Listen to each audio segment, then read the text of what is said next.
Receba minha cumprimentação com a paz do Senhor. Amém. Pode se assentar. Muito obrigado.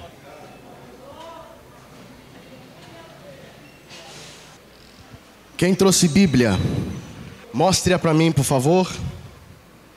Pronto. Uma igreja armada é uma igreja que Satanás teme. Estamos armados hoje aqui. Evangelho segundo escreveu Marcos, capítulo 6, versículo 45. Amém? Imediatamente obrigou os discípulos a subir para o barco e a passar adiante para o outro lado, a Betsaida, enquanto ele despedia a multidão. Somente esse versículo. Quero aqui glorificar a Deus por essa oportunidade ímpar. O livro de Marcos é um dos livros sinóticos que nós bem conhecemos. Quando nós falamos de livros sinóticos, a palavra sinótico quer dizer ver conjuntamente. Quando nós falamos dos livros sinóticos, nós estamos falando dos 3 primeiros evangelhos, sendo os evangelhos de Mateus, Marcos e Lucas. Já o livro de João, que é o evangelho de João, é um evangelho mais ocular, é um evangelho que João escreve com mais detalhes. Porém os sinóticos, por que sinótico? Primeiro porque ele é visto de uma maneira conjunta junto com os outros evangelistas, tanto Marcos com Mateus e Lucas, tanto Lucas com Marcos e Mateus, e assim sucessivamente. O interessante é que o livro de Marcos, que é o tema deste propósito aqui, foi o livro que vocês escolheram para colocar como base para este propósito. O evangelho de Marcos foi o primeiro evangelho a ser escrito. Dar-se a entender que o filho na fé de Pedro, Marcos, pelas ministrações do pastor Pedro, ele tem então a ideia de dar a escrita ao primeiro evangelho, que é o livro de Marcos. Dos 661 versículos que compõem todo o livro, cerca de 606 é reproduzido em Mateus. William Barclay, que é um escritor do Reino Unido, vai falar que esse livro é o livro mais importante do mundo. Por quê? Porque aqui se inicia a mensagem escrita para ser levada de povos em povos. A mensagem central, obviamente, que é de Cristo. O interessante é que por mais que os evangelhos tenham a mesma visão, tenham a mesma ótica, tem alguém comigo? Diga amém. Mateus escreve para os judeus. Por quê? A mensagem central era mostrar que Jesus é o rei dos judeus. Tanto é que o primeiro capítulo, a escrita vai mostrar que se inicia falando de uma figura importantíssima para os judeus, que é Abraão. A genealogia começa em Abraão. Já Marcos vai escrever, a mensagem central é para os romanos. O interessante é que Marcos ele não dá a mensagem mostrando o que Jesus pregava, e sim o que Jesus fazia, e posso ser ousado, e ainda faz. Então a mensagem de Marcos era mostrar os feitos de Jesus. Tanto é, pastores, que em todo o livro de Marcos, no 661, você vai ver, dos 661 versículos, vocês vão ver que cerca de 18 milagres Marcos escreve. Porém somente uma parábola, dando a entender que A mensagem era mostrar os feitos de Jesus, não o que Jesus pregava. Pois bem, os romanos não davam importância para o que Jesus pregava, mas sim pelo que Jesus fazia. Então, Marcos veio mostrar qual era os feitos de Jesus. O tema em si desse propósito mostra um dos milagres que Jesus fez. A reunião é na casa própria de Jesus. Souberam que Jesus estava em casa. E obviamente acontecia lá, quando Jesus chegava em um determinado lugar, acontecia o que hoje não pode acontecer: aglomeração. Vinha gente de tudo quanto é lugar, porque queriam ouvir a palavra que Jesus pregava, queriam receber o milagre que Jesus poderia fazer. Tanto é que 4 homens tiveram a ideia de colocar um coxo na cama, ir até o teto, abrir um buraco na laje, enfiar ele no buraco, colocar ele na frente de Jesus, com o intuito de quê? Com que ele fosse curado. E eles tiveram essa fé alcançada, porque a própria palavra vai falar que quando colocaram o coxo na casa, dentro da casa, a primeira coisa que Jesus vê é a fé dos 4 que haviam levado o coxo até Jesus. Mas Deus ardeu no meu coração de trazer uma mensagem, e era um milagre que Jesus fez. Veja que no capítulo 6 vai falar. O capítulo 6 vai mostrar que Jesus está vindo de missões, com o intuito de ir para Cafarnaum, para descansar. E neste meio tempo, alguém chega com uma notícia um tanto quanto triste, drástica, que João Batista já estava morto. Eles agora entram em luto, e o objetivo é voltar para casa, reunir-se com a família, para ficar em luto pela morte de João Batista. Porém, como eu acabei de falar, aonde Jesus chegava, a aglomeração era notória. Souberam que Jesus estava indo para casa, e eles estavam entrando no barco, e alguns entre eles olham e falam assim: vamos até Jesus, ele vai sair no outro lado, vamos pela cidade, vamos reunir todo mundo e vamos para lá. A Bíblia vai falar que 5 homens aproximadamente se reuniram aonde Jesus estava. E aonde Jesus estava, as pessoas vinham, e obviamente Jesus não dispensava ninguém, e ainda não dispensa ninguém de mãos vazias. Ele olha para aquela multidão, e se a gente fizer um cálculo aqui sem ferir as escrituras, 5 homens, se cada um deles levou a sua esposa, 10 mil pessoas, se cada um levou um filho, alguém, aproximadamente 15 mil pessoas se reuniram ao redor de Jesus. E ele, como bom pregador, como bom pastor que sempre foi, olhou para a multidão e olhou e disse: vejo eles como ovelhas desgarradas, ovelhas que não têm pastor. Preciso pregar o reino para eles, preciso pregar a palavra. Porém, os discípulos olham e falam assim: não, vamos voltar para casa, estamos cansados, estamos de luto. E Jesus, com espírito de força, olha e fala: não, vou pregar a palavra para eles, vou alimentar este povo que está aqui, eles vieram até mim, não vou dispensá-los de mãos vazias. O texto vai falar que a hora passa e ele prega, vai pregando. Pensa comigo, pastores, que mensagem! O pregador era Jesus, não era qualquer um, e ele estava pregando a palavra. De repente alguém interrompe Jesus e fala: o povo está com fome, vamos alimentar o povo. E Jesus olha e fala: vai atrás de alimentos. vamos alimentar o povo. Alguém olha para Jesus e fala: não dá para alimentar, é aproximadamente 15 mil pessoas, e não tem dinheiro suficiente no caixa para isso.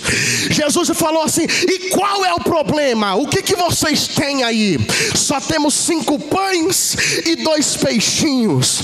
Ele olha para eles e fala: distribui no povo. Só que quem tem a fé pequena não vê que Jesus pode resolver o problema. E Jesus olha e fala assim: traga para mim, porque se o problema é esse, eu sou capaz de resolver esse problema. Alguém trouxe os pães para ele. Ele não fala nada mais e nada menos do que: Pai, eu te dou graça por isso que eu tenho aqui. Distribui no povo. Quase 15 mil pessoas alimentadas de pão e peixe. Posso abrir o leque aqui, porque Jesus já mandou eu falar para alguém aqui que nessa noite você não entrou na presença dele por acaso. Não foi porque alguém te convidou, não foi porque é campanha ou propósito, não. Foi porque Jesus resolveu te abençoar nessa noite aqui. Jesus resolveu fazer milagre nessa noite aqui. Jesus resolveu fazer multiplicação de pão hoje aqui. Levanta a mão, porque eu vim pregar.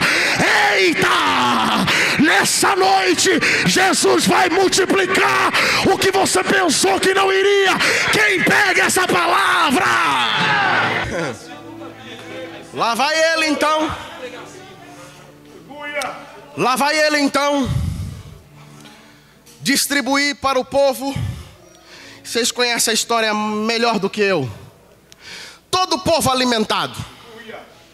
Só que antes dele alimentar a carne, primeiro ele alimentou o espírito. Deu a palavra. E a pregação de Jesus era a mensagem do reino. A pregação que Jesus pregava era a pregação do reino aceitável, o ano aceitável do Senhor. Só que Jesus é um pregador que ele é completo de tudo. E ele viu a intenção que estava nascendo no meio do povo. Que intenção é essa, pregador? A intenção era: eles estavam confundindo a mensagem que Jesus havia pregado. Por quê, pregador? Porque eles olharam um para o outro e falaram assim: realmente, esse daí é o profeta que haveria de vir. Você viu o que ele fez agora? Multiplicou pão, multiplicou peixe. Nunca mais passaremos fome. Então vamos fazer o seguinte: vamos construir um castelo, vamos colocar um trono, ele vai sentar e ele será o nosso rei, e o jugo de Roma será quebrado. Então ele vai ser o nosso rei. Esse reino que ele prega é verdadeiro. A intenção era uma intenção satânica, maligna. Porque se eles fizessem isso, automaticamente, pastores, a morte de cruz seria quebrado. Não aconteceria. Não teria morte de cruz. E provavelmente eu e você e vós outros não estaríamos aqui. Então, aí o versículo 45 vem Marcos escrevendo. Quem está comigo aqui, diga glória a Deus. Olha o 45. Imediatamente obrigou os discípulos. Espera lá, algo me constrange, algo me confronta. Por que Jesus obriga os discípulos a entrarem no barco?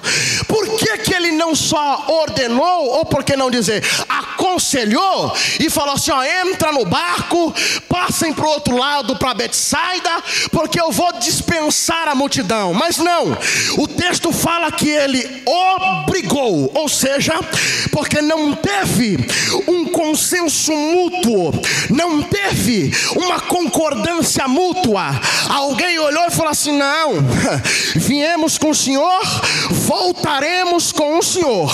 Só que Jesus olha e fala: nada disso. entra no barco. Por que Jesus obriga? Porque ele não queria que esta intenção que estava no meio da multidão chegasse no coração dos discípulos. Todo pastor conhece a ovelha que tem. Então ele olhou e disse: não posso, essa intenção aí pode chegar no coração dos discípulos, e o que eu estou tentando implantar no coração deles vai ser quebrado. Então vou fazer o seguinte: entra no barco logo, passa para Betsaida.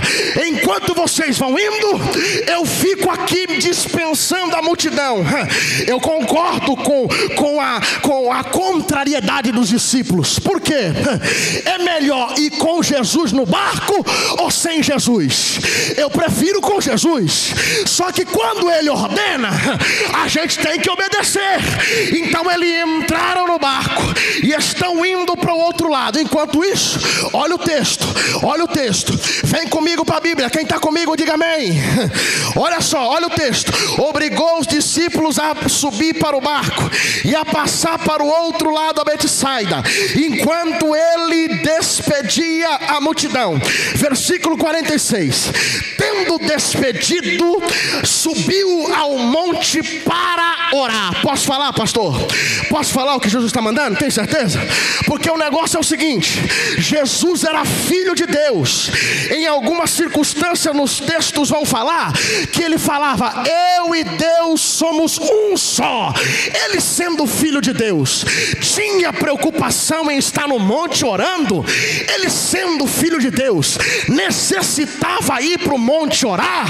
Mas eu vou falar: se Jesus, que era filho de Deus, tinha necessidade de orar, imagina eu e você.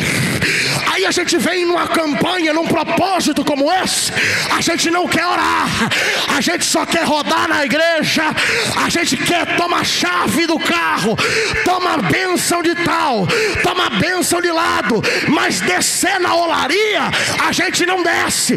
Jesus estava na praia, ele olhou a situação e falou assim: vou aproveitar essa oportunidade, já dispensei a multidão e os discípulos já foi na frente, vou ir falar com o Pai no monte.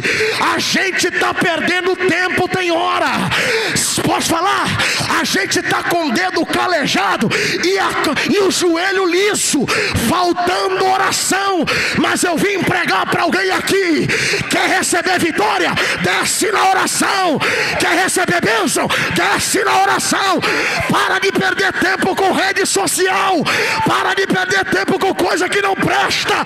Vem para a igreja orar, vem para a igreja orar, vem para a igreja.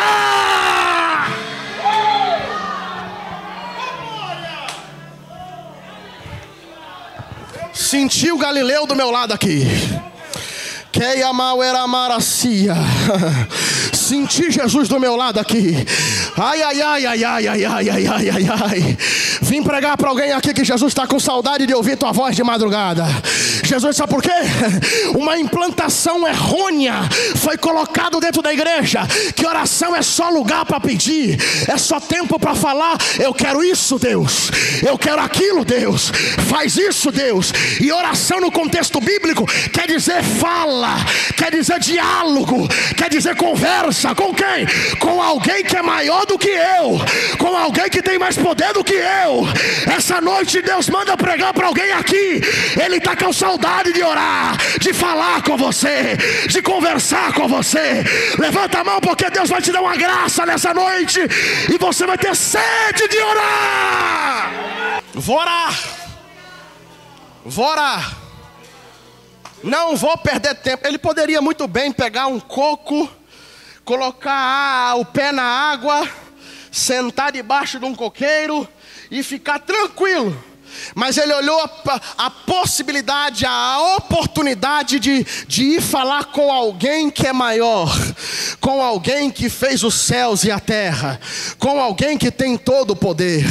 Jesus, que era Jesus, orava. Imagine eu e você, se a gente precisa ou não. Mas deixa isso para outra hora, não é? Veja o texto, olha o texto, olha o que o texto fala, porque tem muita coisa aqui. Versículo 46. Tendo despedido a multidão, subiu para o monte para orar. Olha só o 47. sobrevindo a tarde, estava o barco no meio do mar. Tem alguém com a Bíblia aberta? Fala comigo. No meio do mar. Interessante isso daqui, pastores, porque se ele estava na terra sozinho, como o texto fala, e o barco estava no meio do mar, eu fui tentar entender isso daqui. E geograficamente falando, minhas mães na fé que estão aqui no círculo de oração, vejam só, aonde eles desembarcaram, aonde eles estavam, que eles entraram no barco e desembarcaram, ou embarcaram no barco e foram para o outro lado, de onde eles estavam até o outro lado, era aproximadamente 10 quilômetros de uma ponta na outra. Se ele estava no meio do mar, quantos quilômetros eles haviam remado? 5 quilômetros. Se eles remaram 5 quilômetros e eles estão no meio do mar e Jesus está em terra sozinho, ou seja, automaticamente eu entendo que eles remaram bastante. Não era uma distância pequena, era uma distância consideravelmente longa, mas eles eram pescadores formados, eles sabiam fazer o que estavam fazendo. Só que algo acontece no meio do caminho, que é o que? Versículo 48, olha só: e vendo-os fadigados a remar, porque o vento lhes era contrário. Sabe o que eu entendo aqui? Alguém teve a ideia, e esse alguém é Satanás. Agora que eu estou vendo que Jesus não está no barco, vou afundar o barco deles, porque na primeira tempestade eu tentei afundar, Jesus estava dormindo, aproveitei a oportunidade, mas o barco não afundou. Alguém acordou ele, ele foi na proa do barco, olhou para o vento e falou: aquieta-te mar, acalma-te vento, e voltou a dormir. O barco não afundou, mas agora Jesus não está dentro. Satanás falando: agora Jesus não está no barco, agora eu afundo o barco deles. E o vento era contrário. Só que tem um porém. Se você pegar isso aqui, você vai dar glória a Deus. Só que tem um porém. Não é porque Jesus não está dentro do barco que ele não está vendo o que está acontecendo. Isso não tem nada a ver, porque o texto vai falar: e vendo-os fadigados a remar. Posso falar? A fadiga dói, a fadiga cansa, porque fadiga atrofia os nervos, a cãibra vem, não dá para continuar. Mas não é por isso que eles pararam. A fadiga veio e eles estão remando. Posso falar? Doa o que doer, não pare de remar. Doa o que doer, não pare de remar. Jesus está te observando hoje. Levanta a mão, por favor. Levanta a mão, por favor. Desceu uma graça aqui. Jesus está vendo o teu barco. Você está falando: não aguento mais, pastor, não dá mais para mim. Eu vim pregar para alguém aqui: não pare de remar. Jesus está te vendo. Jesus está te vendo. Não é porque Jesus não estava no barco que Jesus não estava vendo o que estava acontecendo. O texto vai falar isso. O texto vai falar isso. Sentou alguém do teu lado por sorte, porque não é qualquer um que senta do teu lado? Essa pessoa que está privilegiada, está sentado próximo de você, olhe para ele com um olhar de vitorioso, olhe para ela com um olhar de graça. Olhe para alguém, diga para alguém assim: Jesus está vindo aí, Jesus está vindo aí, Jesus está vindo aí, Jesus está vindo aí. A gente quer que Jesus venha logo, a gente quer que Jesus chegue logo. Só que Jesus não atrasa, ele chega na hora que ele precisa chegar. Eita! Ele chega na hora. Sentiu Galileu aqui? Levanta a mão, por favor. Jesus está vindo aí para alguém te... Eita, eita,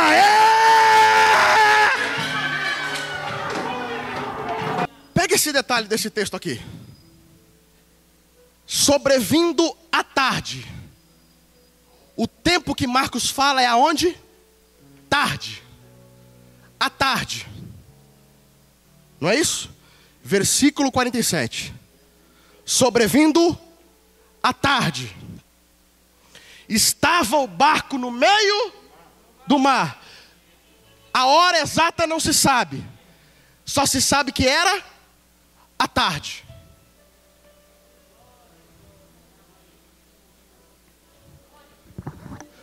Eles estão remando no meio do mar, aproximadamente 5 quilômetros, e era à tarde.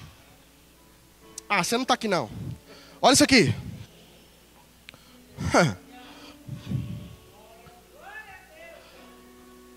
48. E vendo-os fadigados a remar, fadigados mais remando. Hã? Escuta isso aqui. Por quê? Porque o vento lhe era contrário. Isso aqui é automático. Satanás olhou e falou assim: agora eu afundo. Agora eu acabo com ele. Agora eu acabo com ela. Escuta isso. Olha o texto.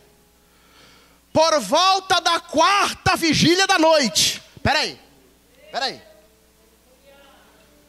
Eles estavam remando de tarde.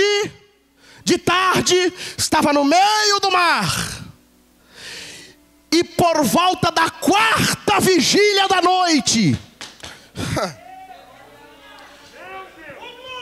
Satanás falando assim: agora eu afundo. Agora vai de água abaixo. Agora eu acabo com o projeto de Jesus.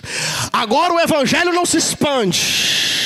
E eles, atônitos, cansados: Pedro, não aguento mais. Aguenta, vamos. A gente tem que chegar do outro lado. Vamos. Não dá. João, e aí? Tô cansado, mas a gente vai. Bora. Vamos. E o diabo vai afundar. E alguém falando: vai afundar, não vai dar. Ó Jesus. Olha Jesus. Não, você não está aqui não. Você não está aqui não. Vou melhorar isso daqui. Olha o texto. Na 4ª vigília da noite, aproximou-se dele andando por sobre as águas. Porque quando Jesus quer fazer, ele faz do jeito que ele quiser fazer. A primeira vez ele falou: aquieta mar, acalma vento. Na segunda vez ele falou: vou fazer diferente, vou até eles, vou andando. Jesus está vindo aí para dar vitória para crente. Quem pega? Eita, que desceu uma nuvem de graça aqui. A gente tem pressa.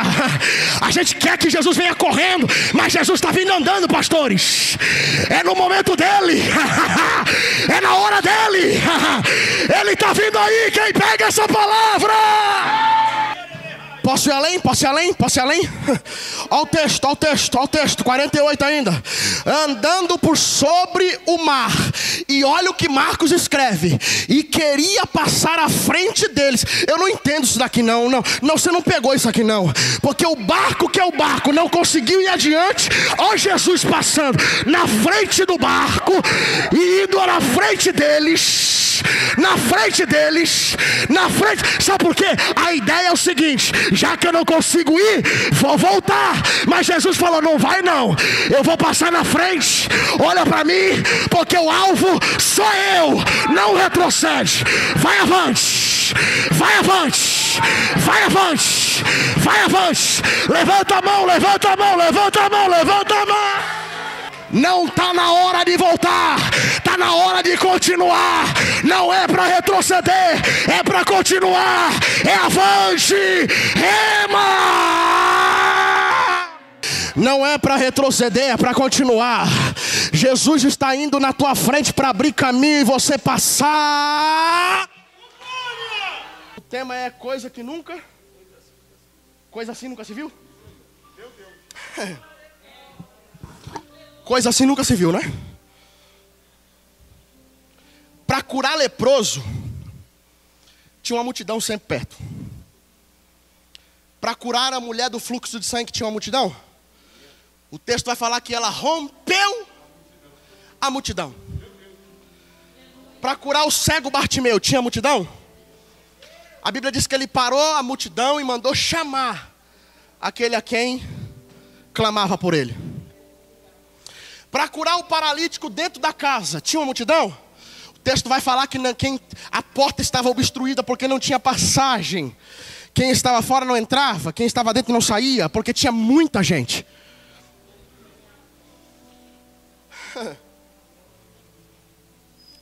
Para curar o paralítico de Betesda, tinha uma fila de gente, tinha multidão. Agora, para andar sobre as águas, só 12 viram. Porque quando ele quer fazer uma novidade, Léo, quando ele quer fazer uma novidade, ele separa o grupo para quem ele quer mostrar. Ele não quis mostrar para a multidão que ele andou sobre as águas. Ele só mostrou para os 12. E os 12 olhou e falou assim: é um fantasma. É o que é isso daí? Alguém olhou e disse assim: é o Senhor mesmo? Porque Jesus falou assim: tem bom ânimo, sou eu. Fica tranquilo, eu vim resolver o problema. Cheguei. Demorei não, vim andando. Era 5 quilômetros andando sobre as águas. Cheguei aqui. E agora não vai afundar, porque quem levantou vocês fui eu. Um dentre eles que apanha muito por nós. A gente bate em Pedro, não bate não? Todo pregador bate em Pedro. Pedro é um cara que é conhecido como o desequilibrado dos discípulos. Augusto Cury vai falar que ele tinha uma mente toda desequilibrada. Falava na hora de calar, agia quando não era para agir. Esse era Pedro. Pra gente, não servia para ser discípulo de Jesus. Para Jesus, foi o substituto dele. Ah, você não está aqui não. Porque a gente tem a ideia de olhar aquilo que só nos agrada, ou de aceitar somente aquilo que nos agrada. A gente fala assim: não, ele serve para ser o pastor. João é o melhor. Até Judas, o mais inteligente dos discípulos, ele é o melhor. Jesus falou assim: nenhum desses. Pedro vai ser o pastor da minha igreja. Esse desequilibrado, ele olhou e falou assim: é o Senhor mesmo? Sou eu. Se for o Senhor, me prova. Qual a condição? Me faça ir andando daqui até aí. Vou te falar. Porque tem 2 tipos de crentes dentro da igreja. Aquele que quer viver o natural. Aquele que só vem com um propósito como esse, só para sentir um movimentozinho e tá bom demais. E aquele que quer viver o sobrenatural. O que quer viver o sobrenatural, sai do barco e pisa na água. Porque quem quer viver o natural, fica dentro do barco. Quero ver o que eu nunca vi. O que? Me faça ir andando daqui até aí. Bate em Pedro. Pode bater em Pedro. Pedro era doido. Pedro era o tal crente Raimundo, um pé na igreja e outro no mundo. Pedro era um cara desequilibrado. Mas depois de Jesus, só foi Pedro que andou sobre as águas. Não teve outro. Ele pode bater no peito e falar: eu posso até ter afundado, mas que eu andei, eu andei. Eu andei. Fica de pé comigo, por favor.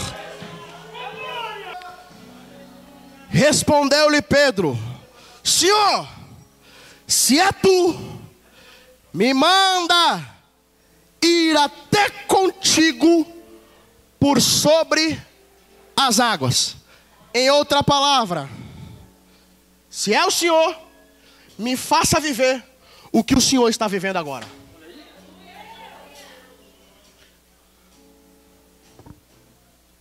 Quero ver o que ninguém nunca viu. Quero sentir o que ninguém sentiu. E quero vivenciar o que ninguém viveu. Me faça ir andando até aí. E o vento? O vento está contrário. O pau quebrando. Eu não sei como o barco ficou parado, esse cenário todo acontecendo e Jesus tratando com os discípulos. Para você dar glória a Deus. Me faça ir andando até aí. Ó Jesus, vem. Ó o detalhe. Ele só saiu depois que Jesus falou para ele: vem. Sabe por que tem muita gente que afunda? Porque sai antes da hora. Porque dá o passo antes de Deus falar, dá o passo. Porque age antes de Jesus falar, pode agir. Mas deixa isso para lá, não é? Ele sai, começa a andar, olha para o vento, afunda. Jesus estende a mão e fala: homem de pequena fé, por que duvidaste? Coloca ele de pé. E o vento? Contrário. E o vento soprando. Versículo de número 32. entrando ambos no barco, o vento cessou. Quer ver essa tempestade acalmar na tua vida hoje? Primeiro, Jesus está vendo você remar. Jesus está vendo que você não quer desistir. Jesus está vendo que você está fadigada ou fadigado. Não pare de remar. Segundo, não desista, porque Jesus está vindo andando aí. E terceiro, quer que a tempestade acalme? Joga Jesus para dentro do barco junto com você.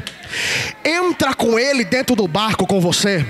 Porque depois que você entrar no barco, o vento vai cessar. Eu quero orar com você. Com a permissão do meu pastor Everton. Posso orar, pastor? Eu quero orar com você. Mas essa oração vai ser diferencial. Você vai pedir para Jesus hoje dar a ordem para você. Você vai pedir para Jesus hoje que você quer viver o sobrenatural, que você quer andar sobre as águas. Você vai pedir para Jesus hoje para você dar o passo e ele colocar a mão para você pisar. Quem crê nisso, por favor? Mãos erguidas.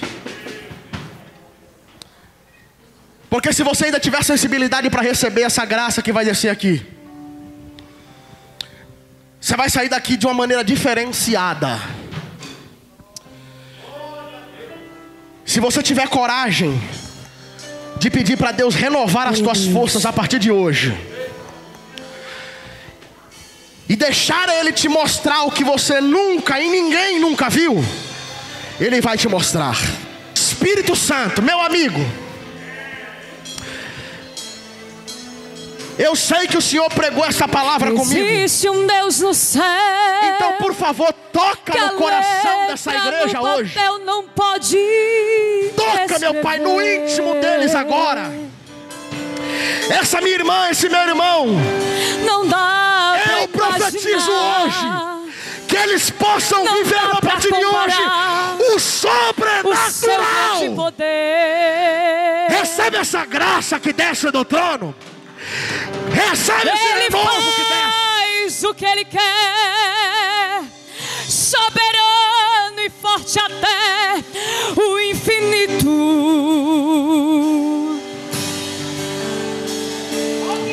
Ganha a luta sem lutar, vence a luta e faz cansar o inimigo.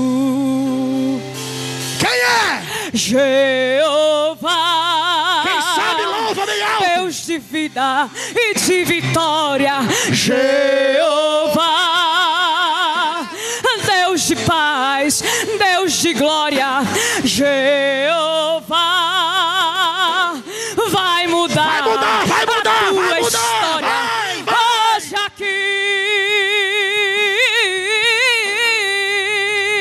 Eita, que tem alguém quando Deus aqui. quer fazer, ninguém pode parar. Quando manda mensagem, faz profeta entregar, faz a nuvem descer, faz a água subir. E se Ele soprar, faz o inferno explodir. Ele sempre resolve, sem ter reunião. Pega o homem sem Deus e derrama um som. O seu braço é capaz de parar o trovão. Esse é o Deus dos deuses, meu irmão.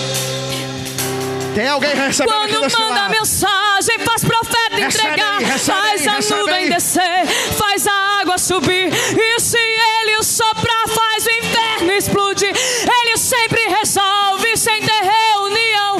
Pega o homem sem Deus e derrama a unção. O seu braço é capaz de parar o trovão. Esse é o Deus dos deuses.